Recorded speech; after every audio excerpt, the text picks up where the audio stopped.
Hello everyone, welcome back to Amrit Gyan nursing, जहाँ पे हम मेंटल हेल्थ नर्सिंग के अंदर कंटिन्यूसली ऐसे टॉपिक्स डिस्कस कर रहे हैं जो कॉम्पिटिटिव पॉइंट ऑफ व्यू से बहुत ज़्यादा इम्पॉर्टेंट है। जो आज का जो टॉपिक रहने वाला है वो है डिफेंस मैकेनिज्म।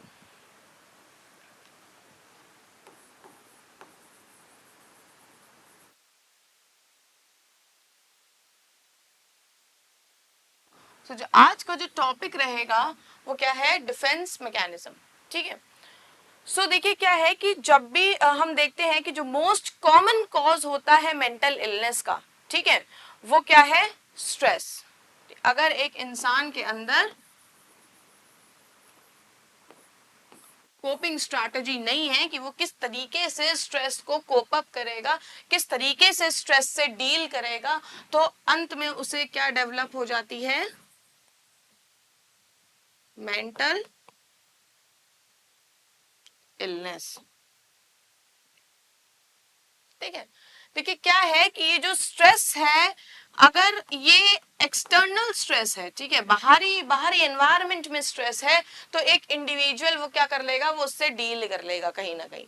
लेकिन जो इंटरनल स्ट्रेस है,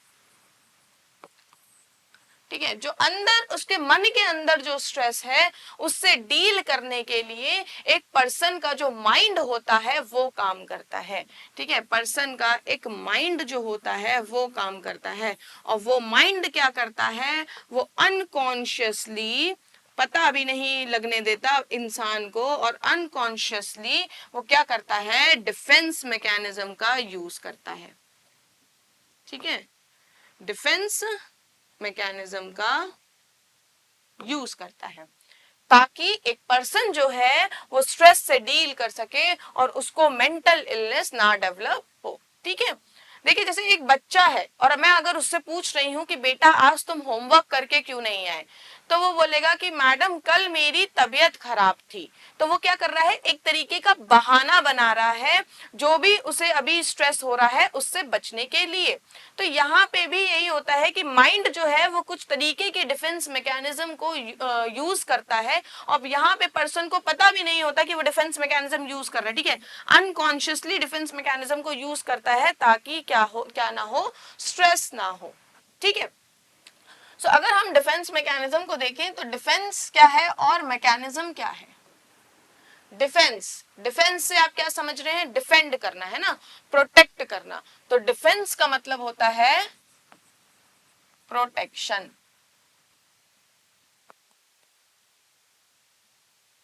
डिफेंस का मतलब क्या है? कि प्रोटेक्शन। किसी भी तरीके का इमोशनल पेन हो, एंजाइटी हो, स्ट्रेस हो, या कोई गिल्ट हो पर्सन के अंदर, तो वो क्या है? उससे प्रोटेक्ट करने में हेल्पफुल है। ठीक है, क्या? डिफेंड करना। ठीक है, किस चीज से डिफेंड करना? कोई भी इमोशनल पेन, कोई भी एंजाइटी, कोई भी स्ट्रेस, या कोई भी गिल्ट। मैकेनिज्म को हम एक सिंपल वर्ड में एक तरीके का प्रोसेस बोल सकते हैं, या एक तरीके का सिस्टम बोल सकते हैं, है ना। तो यहाँ पे क्या है? एक तरीके का प्रोसेस, एक तरीके का सिस्टम, जो क्या कर रहा है? एक इंडिविजुअल को प्रोटेक्शन प्रोवाइड कर रहा है फ्रॉम स्ट्रेस, फ्रॉम एंजाइटी। ठीक है, तो ये क्या है? डिफेंस मैकेनिज्म है। देखिए जो डिफेंस मैकेनिज्म है उसे किसने दिया था? ठीक है, हम ये नेक्स्ट देखेंगे कि उसे उसको इंट्रोड्यूस किसने किया। तो देखिए सबसे पहले ये जान लीजिए कि जो सिगमंड फ्रूड है, जो सिगमंड फ्रूड है, ये क्या है? कि फादर ऑफ साइको एनालिसिस है ना। तो फादर ऑफ, जो सिगमंड फ्रूड है वो कौन थे? Father of psycho analysis. अब क्योंकि ये साइको एनालिसिस के फादर हैं, तो इनका भी कोई ना कोई रोल होगा पूरे डिफेंस मैकेनिज्म के अंदर। तो जो फादर ऑफ साइको एनालिसिस है, इन्होंने क्या दिया? Concept of defence mechanism. इन्होंने एक्सप्लेन किया concept of defence mechanism. But ये बहुत ज्यादा इन डिटेल डिफेंस मैकेनिज्म को नहीं बता पाए। ठीक है, तो जो इनकी बेटी थी, जो इनकी डॉटर थी एना फ्रूड,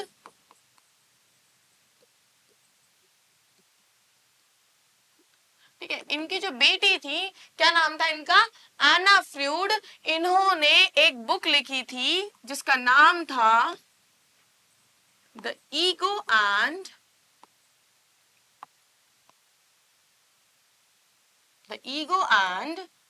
मैकेनिज्म ऑफ डिफेंस। ठीक है, तो ये बुक इन्होंने लिखी थी और इन्होंने देखा कि लोग किस तरीके से स्ट्रेस से कोप अप करते हैं, किस तरीके से स्ट्रेस को डील करते हैं। उसके बेसिस पे इन्होंने डिफेंस मैकेनिज्म को इन डिटेल एक्सप्लेन किया। ठीक है, इन्होंने एक्सप्लेन किया डिफेंस मैकेनिज्म को इन डिटेल। ठीक है, 1936 में। ठीक है, तो अगर क्वेश्चन एग्जाम में आ रहा है कि who introduce the defence mechanism, कि किसने बताया डिफेंस मैकेनिज्म के बारे में इन डिटेल में, तो that was Anna Freud, and who she was the daughter of Sigmund Freud. ठीक है, who is known to be the father of psychoanalysis. ठीक है, तो कहीं ना कहीं जो डिफेंस मैकेनिज्म है वो किसने इन डिटेल में एक्सप्लेन किया, दैट वाज एना फ्रूड। ठीक है, सो नेक्स्ट जो हम बात करेंगे that will B defence mechanism की डेफिनेशन।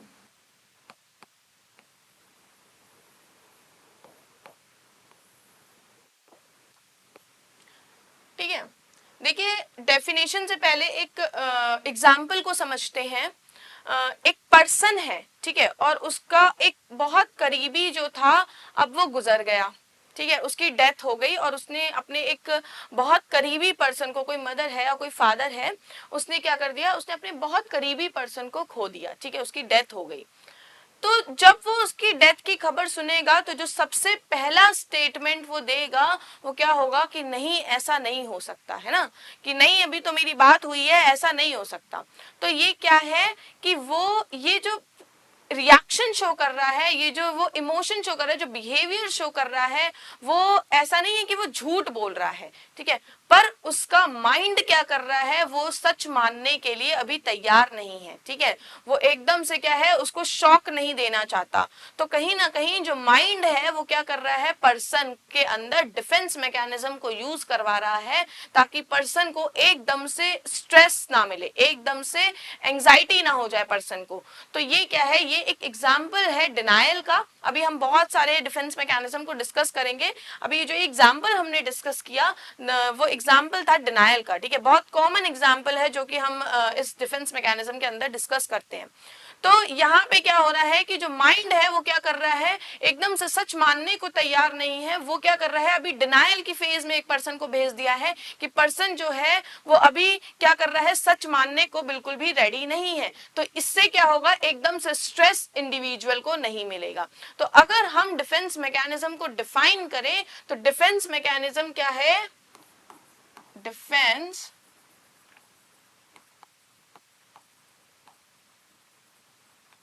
मैंने आपको अभी स्टार्टिंग में इंट्रोडक्शन में बताया था कि क्या है, मैकेनिज्म का मतलब प्रोसेस है ना। क्या है डिफेंस मैकेनिज्म का मतलब डिफेंस मैकेनिज्म के मतलब क्या है, एक तरीके का प्रोसेस है। ठीक है, प्रोसेस है तो क्या है, it is a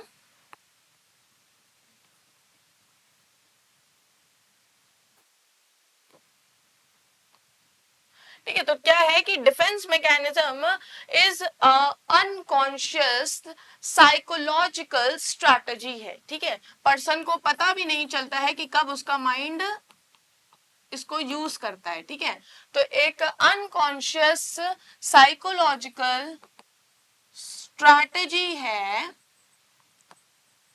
that will help the person to reduce, ठीक है, टू रिड्यूस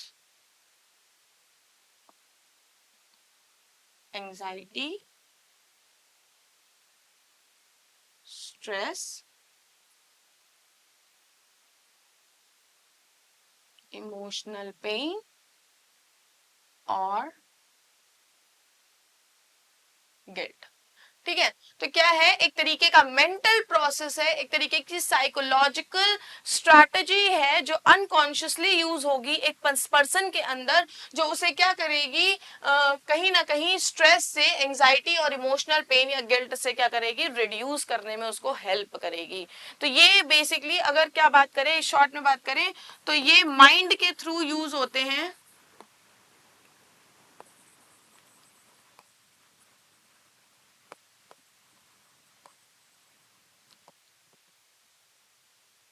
ठीक है, माइंड के थ्रू यूज होते हैं to protect the person from mental illness। ठीक है, तो माइंड इन्हें अनकॉन्शियसली यूज करता है कि वो एक पर्सन को मेंटल इलनेस से बचा सके। ठीक है, स्ट्रेस को रिड्यूस करके, स्ट्रेस को अवॉइड करके, या स्ट्रेस को हेल्दी वे में डील करके। सो ये क्या था, definition of defence mechanism.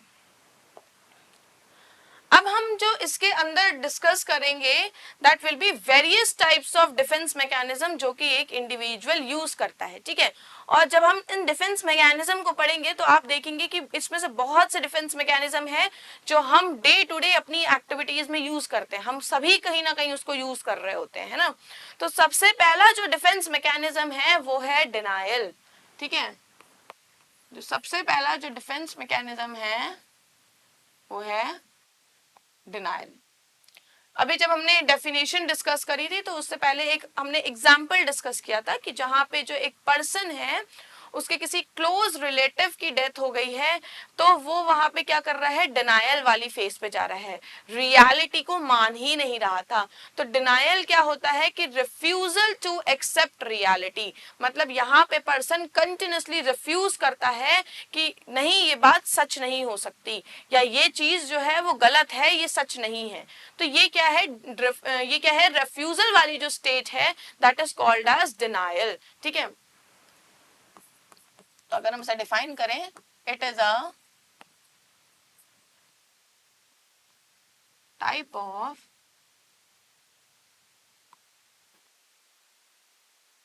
Defence mechanism in which the person refuses to accept reality।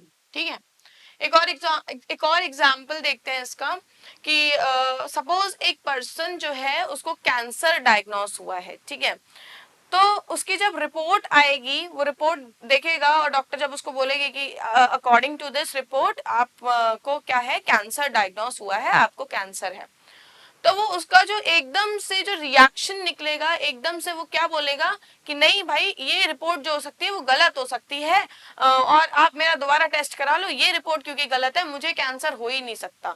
तो ये जो वर्ड है यहाँ पे क्या है कि पर्सन जो है एकदम डिनायल कर दे रहा है, एकदम रिफ्यूज कर दे रहा है कि ये जो चीज है वो ये सच नहीं है, सच को बिल्कुल मानना ही नहीं है। तो that is called as denial.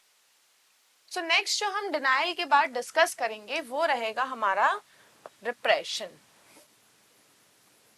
So repression में क्या होता है कि अगर पर्सन के साथ कोई भी ऐसी दुखद घटना हुई है, ठीक है, कोई भी ऐसा पेनफुल ट्रॉमा है उसकी लाइफ में, तो वो क्या करता है, उसको अपने मन के अंदर ही दबा लेता है। ठीक है, अपने मन के अंदर ही उसको रखता है और एकदम अनकॉन्शियसनेस में शिफ्ट कर देता है। तो उसको हम क्या बोलते हैं, रिप्रेशन बोलते हैं, रिप्रेस्ड कर देना। ठीक है, तो यहाँ पे क्या रहेगा कि यहाँ पे क्या है कि जो भी पेनफुल एक्सपीरियंसेस होंगे, ठीक है, जिसे पर्सन याद नहीं करना चाहता, तो वो कहाँ चले जाएंगे, अनकॉन्शियसनेस में चले जाएंगे, वो उन्हें पूरी तरीके से भूल जाएगा। ठीक है, अपने मन के अंदर ही दबा ले जाएगा। ठीक है, जैसे इसके अंदर अगर हम एग्जाम्पल देखें तो एग्जाम्पल हो सकता है कि अगर कोई बच्चा है, उसको बचपन में अब्यूज का केस है, ठीक है, चाइल्डहुड अब्यूज का केस है, तो वो क्या करेगा, बड़े होके वो ये जो मेमोरी है उसकी, जो पेनफुल मसल मेमोरी है वो अनकॉन्शियसनेस में रह जाएगी और पर्सन को ये चीजें याद भी नहीं रहेंगी. So this is a type of repression और ये एक तरीके का डिफेंस मैकेनिज्म है. ठीक है, अब जो अभी तक हमने देखा दैट वाज डिनायल. ठीक है, पहला हमने डिनायल देखा और दूसरा हमने देखा रिप्रेशन की रिप्रेशन क्या होता है. तीसरा जो डिफेंस मैकेनिज्म है वो है प्रोजेक्शन.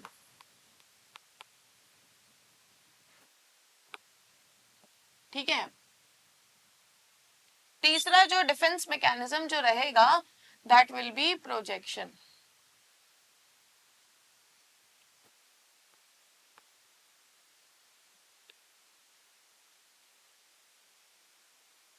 जो तीसरा जो डिफेंस मैकेनिज्म जो रहेगा that will B projection.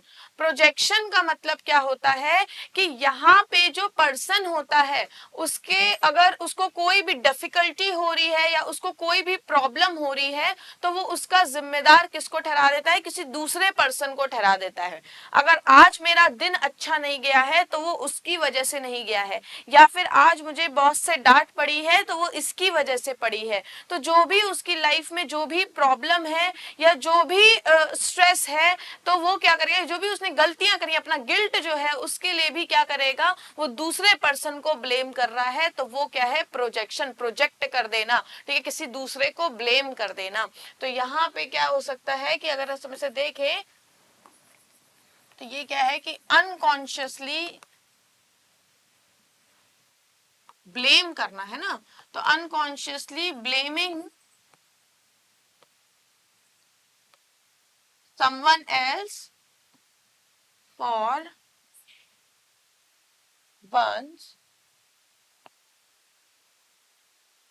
own problem और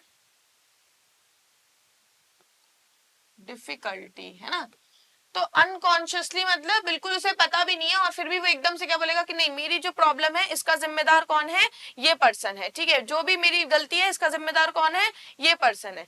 जैसे फॉर एग्जाम्पल एक जो डॉक्टर है उसने क्या किया है, एक पेशेंट की सर्जरी करी है. ठीक है, और सर्जरी के बाद क्या है कि वो पेशेंट जो है वो रिस्पॉन्ड नहीं कर रहा है. ठीक है, तो वो क्या बोलेगा, डॉक्टर अपनी जो गलती होगी या फिर अपना जो भी प्रॉब्लम है वो क्या करेगा, यहाँ पे बोलेगा कि नहीं मैंने तो अपना काम सही से किया, मैंने तो अपनी सर्जरी सही से करी कि लेकिन ये नर्स मुझे असिस्ट कर रही थी, आप इससे पूछिए इसने तो कोई गलती नहीं करी. तो ये क्या कर रहा है, अपनी जो भी पर्सनल रिस्पॉन्सिबिलिटी ना लेके एक दूसरे पर्सन को ब्लेम कर दे रहा है फॉर हिज और हर ओन एक्शन. तो इसी कंडीशन को हम क्या बोल रहे हैं, प्रोजेक्शन बोल रहे हैं. ठीक है, क्या बोल रहे हैं, प्रोजेक्शन बोल रहे हैं कि जहां पे जो पर्सन है वो क्या करता है, अनकॉन्शियसली दूसरे पर्सन को ब्लेम कर देगा अगर उसके पास कोई भी प्रॉब्लम, उसके पास कोई भी डिफिकल्टी आएगी तो. ये थर्ड हमारा डिफेंस मैकेनिज्म था, दैट वाज प्रोजेक्शन. नेक्स्ट जो डिफेंस मैकेनिज्म जो रहेगा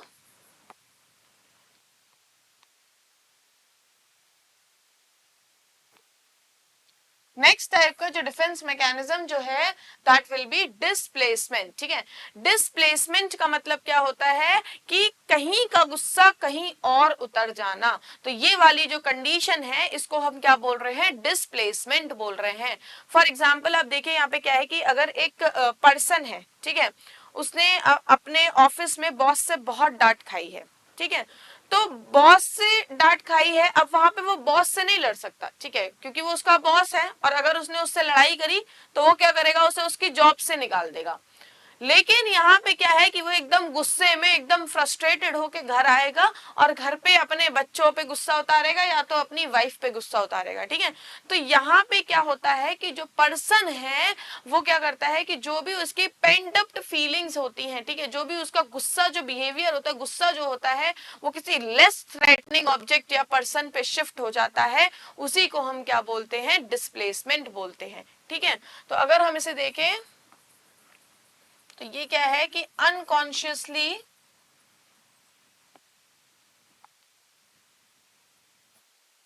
discharging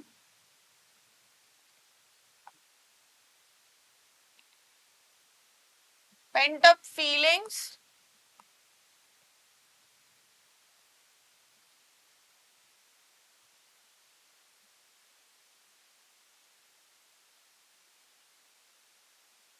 to a less threatening object और पर्सन, ठीक है, जो भी उसके अंदर जो भी पेंट अप फीलिंग्स है, फ्रस्ट्रेटेड फीलिंग्स है, वो एक लेस थ्रेटनिंग ऑब्जेक्ट या ऐसे पर्सन जो उसे हार्म नहीं कर सकते, उन पे क्या करेगा, वो डिस्चार्ज कर देगा, उन पे क्या करेगा, वो उनको डिस्प्लेस कर देगा। उस इस डिफेंस मैकेनिज्म को हम क्या बोल रहे हैं, डिस्प्लेसमेंट बोल रहे हैं, ठीक है।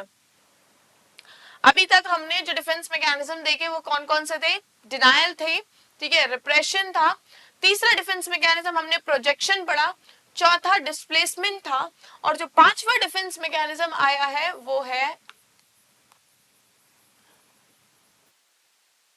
रिग्रेशन, ठीक है। तो चौथा डिफेंस मैकेनिज्म है वो क्या रहेगा आपका, रिग्रेशन।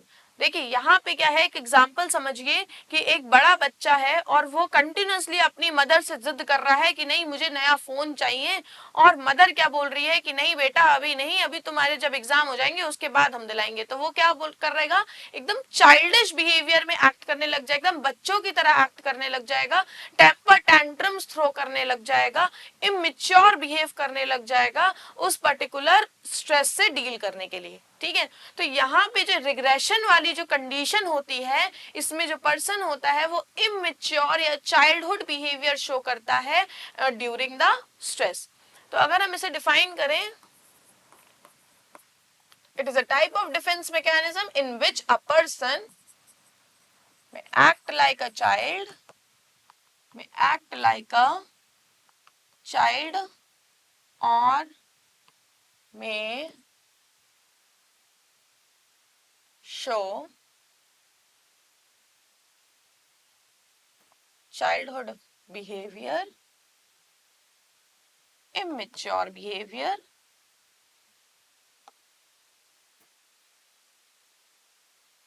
ठीक है, ड्यूरिंग स्ट्रेस। तो ये क्या है, रिग्रेशन है, जहां पे पर्सन जो है वो एकदम टेम्पर टेंट्रम्स थ्रो करने लग जाए, बच्चों की तरह चीखने चिल्लाने रोने लग जाए, तो उसको क्या है, उसको क्या बोलते हैं, उस डिफेंस मैकेनिज्म का नाम है रिग्रेशन, ठीक है। नेक्स्ट जो डिफेंस मैकेनिज्म जो रहेगा वो रहेगा आपका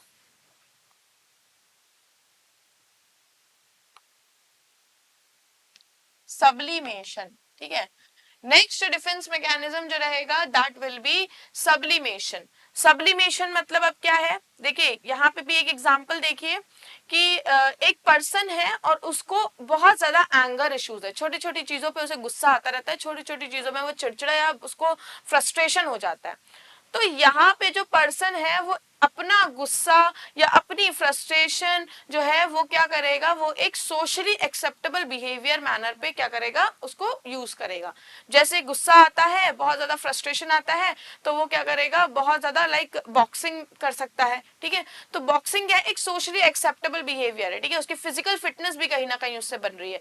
तो यहाँ पे एंगर इश्यूज आता है पर्सन को, तो वो चीजें वीजें फेंकना नहीं शुरू करेगा, वो यहाँ पे क्या करेगा, बॉक्सिंग जैसी चीजें कर सकता है, जिम कर सकता है। तो ये क्या है, सब्लिमेशन है। यहाँ पे क्या करेगा, अनकॉन्शियसली जो भी अनएक्सेप्टेबल इम्पल्स है, ठीक है, उनको क्या करेगा, किस चीज से रिप्लेस करेगा, सोशली एक्सेप्टेबल बिहेवियर से, सोशली एक्सेप्टेबल बिहेवियर से क्या कर देगा, रिप्लेस कर देगा, ठीक है। अब यहाँ पे जो भी उसके एंगर इश्यूज है, जो भी फ्रस्ट्रेशन है, वो कहीं ना कहीं एक पॉजिटिव वे में निकल रहे हैं, ठीक है, वो बॉक्सिंग कर रहा है, वो जिम कर रहा है, तो उसकी फिजिकल फिटनेस भी कहीं ना कहीं बनी हुई है। So this type of defence mechanism is called as sublimation, ठीक है। नेक्स्ट डिफेंस मैकेनिज्म जो रहेगा दैट विल बी, अभी हमने सब्लिमेशन देखा सिक्स्थ, एंड जो नेक्स्ट डिफेंस मैकेनिज्म जो रहेगा दैट विल बी अनडूइंग, ठीक है। अनडूइंग, अनडूइंग का मतलब होता है कैंसल आउट, ठीक है। जैसे कंप्यूटर में ना ऑप्शन आता है अनडू करने का, अनडू का मतलब क्या होता है कि कैंसिल, जो भी आपने अभी एक्शन किया उसको आप कैंसिल कर दो, है ना। तो अनडूइंग का मतलब यहाँ पे भी कुछ ऐसा ही होता है कि कुछ कॉन्शियसली कुछ ऐसे एक्शन करना जो कि आपकी रॉन्ग डूइंग को क्या कर दे, कैंसिल कर दे, ठीक है। तो यहाँ पे एक एग्जाम्पल समझिए, एक फादर है ठीक है, और बच्चे के मार्क्स बहुत कम आए हैं तो उसने बच्चे को बहुत ज्यादा चिल्ला दिया, ठीक है, बहुत ज्यादा डांट फटकार दिया। तो उसके बाद उसको क्या हो रहा है, गिल्ट हो रहा है, ऑफिस गया और उसको बहुत गिल्ट हुआ कि यार नहीं, इतना नहीं चिल्लाना चाहिए था, प्यार से बैठ के समझा भी देना चाहिए था। तो ये क्या है कि उसको एक तरीके का गिल्ट हो रहा है। अब ये जो गिल्ट हो रहा है, क्योंकि डिफेंस मैकेनिज्म क्या है कि जो गिल्ट को रिड्यूस करने में भी एक पर्सन के हेल्पफुल है। तो ये जो गिल्ट हो रहा है इसको रिड्यूस करने के लिए अब वो क्या करेगा, अब वो घर जाएगा और बच्चे के लिए कोई फेवरेट टॉय या चॉकलेट या टॉफीज क्या कर सकता है, लेके जा सकता है, ठीक है, ताकि वो क्या कर सके, अपने गिल्ट को रिड्यूस कर सके, जो भी उसने रॉन्ग डूइंग करी थी उसको कैंसिल करने के लिए क्या करता है, वो अनडूइंग करता है। तो ये जो डिफेंस मैकेनिज्म है ये क्या है, अनडूइंग है, ठीक है। यहाँ पे क्या है कि consciously doing something to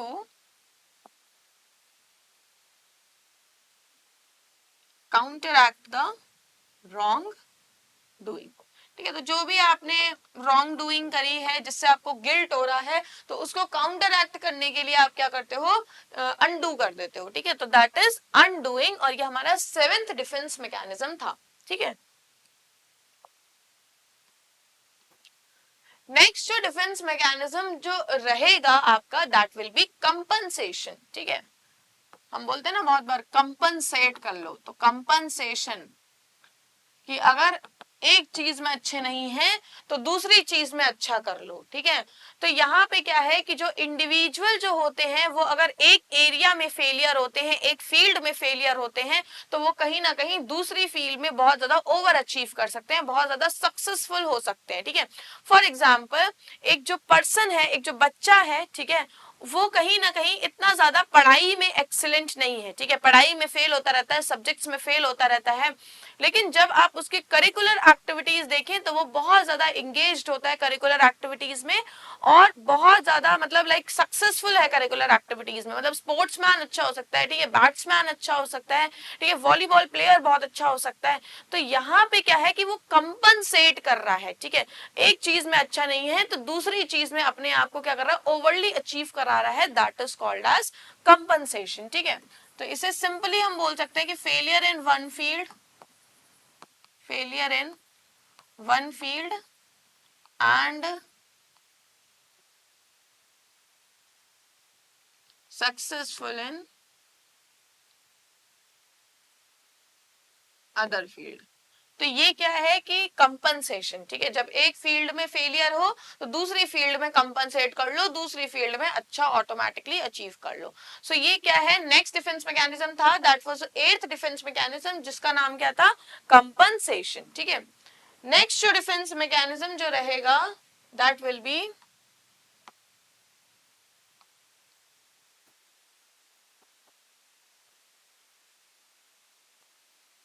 substitution, ठीक है।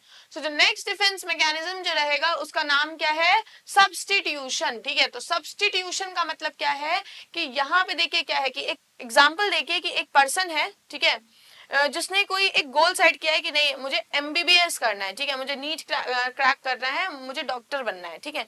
तो ये उसका मेजर गोल है। अब उसने नीट का पेपर दिया और नीट का पेपर देने के बाद वो क्वालिफाई नहीं हुआ, ठीक है। तो ये एक उसका लार्जर गोल था क्या, कि नीट का एग्जाम देना है, डॉक्टर बनना है। तो अब वो क्या करेगा, वो अब एक क्या करता है कि नहीं मुझे तो रहना मेडिकल प्रोफेशन में है, तो अब मैं क्या करूंगा, बीएससी नर्सिंग करूंगा। तो ये जो है ना, यहाँ पे क्या है कि जो पर्सन जो है वो सब्सटीट्यूट कर लेते हैं, कोई लार्जर जो ऑब्जेक्टिव होता है उनका, उनको एक लो बिलो ऑब्जेक्टिव से क्या करते हैं, सब्सटीट्यूट कर लेते हैं। सो ये जो सब्सटीट्यूशन है ये भी एक तरीके का क्या है, डिफेंस मैकेनिज्म है, कि पर्सन जो है वो अपने आप को स्ट्रेस से क्या करता है, रिड्यूस करता है, ठीक है। So this is a kind of substitution, ठीक है। जहां पे क्या लिखा है कि यहाँ पे जो पर्सन है, it moves, they move from large goal to below below goal, ठीक है। एक पर्टिकुलर एक बड़ा गोल अचीव नहीं हो पाया तो उससे जो नीचे वाला जो गोल है उसको क्या करेंगे, ये अचीव करेंगे, इसको हम क्या बोल रहे हैं, सब्सटीट्यूशन बोलते हैं, ठीक है।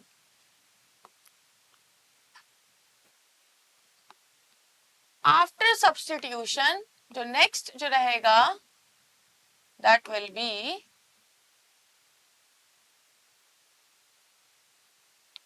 Reaction formation. ठीक है, सो जो नेक्स्ट जो इसके अंदर रहेगा that will B reaction formation. देखिए रिएक्शन का फॉर्मेशन, तो रिएक्शन फॉर्मेशन मतलब कि देखिए इसको एक एग्जांपल से समझिए कि एक पर्सन जो है वो मुझ पे बहुत चिल्ला रहा है, बहुत खरी खोटी मुझे सुना रहा है, लेकिन मैं क्या कर रही हूँ उसको एकदम हंस के बोल रही हूँ कि हाँ ठीक है कोई बात नहीं।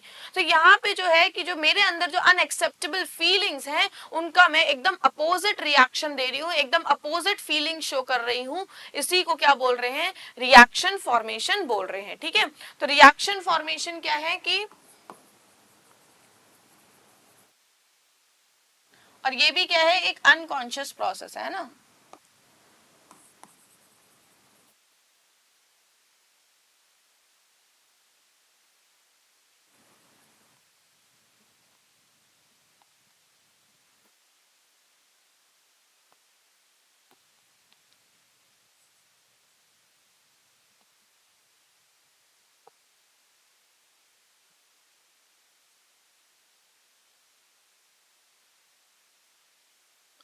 अपोजिट फीलिंग से क्या कर दिया है, रिप्लेस कर दिया है।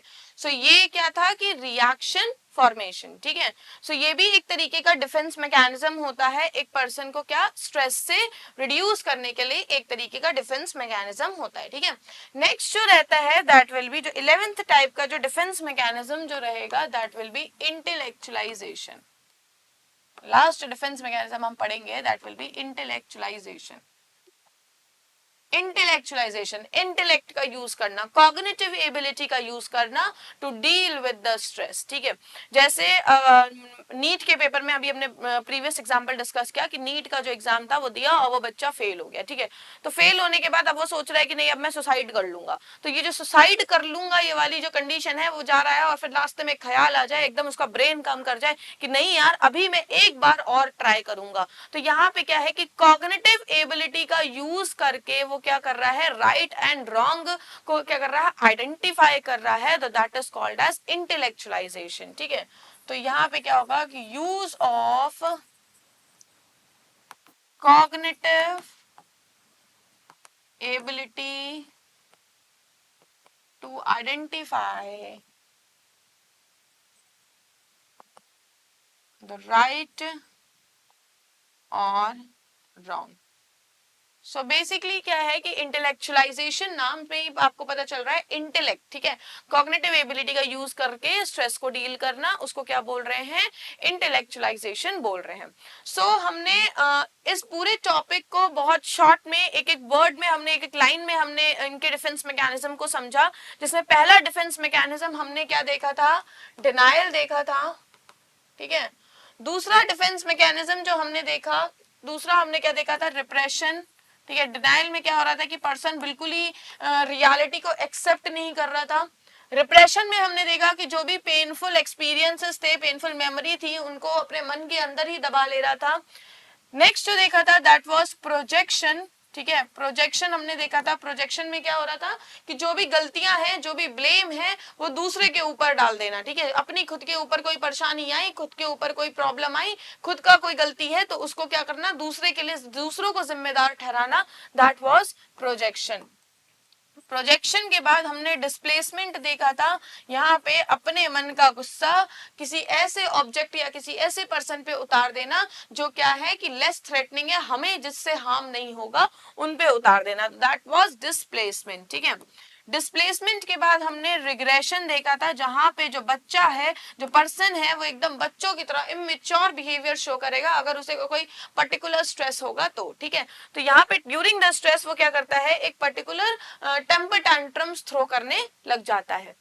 सिक्स्थ हमने सब्लिमेशन देखा था कि अगर पर्सन के अंदर कोई भी एंगर इश्यूज हैं तो वो क्या करेगा, उसको एक सोशली एक्सेप्टेबल बिहेवियर में कन्वर्ट कर देगा, एक सोशली एक्सेप्टेबल बिहेवियर में उसको शो करेगा।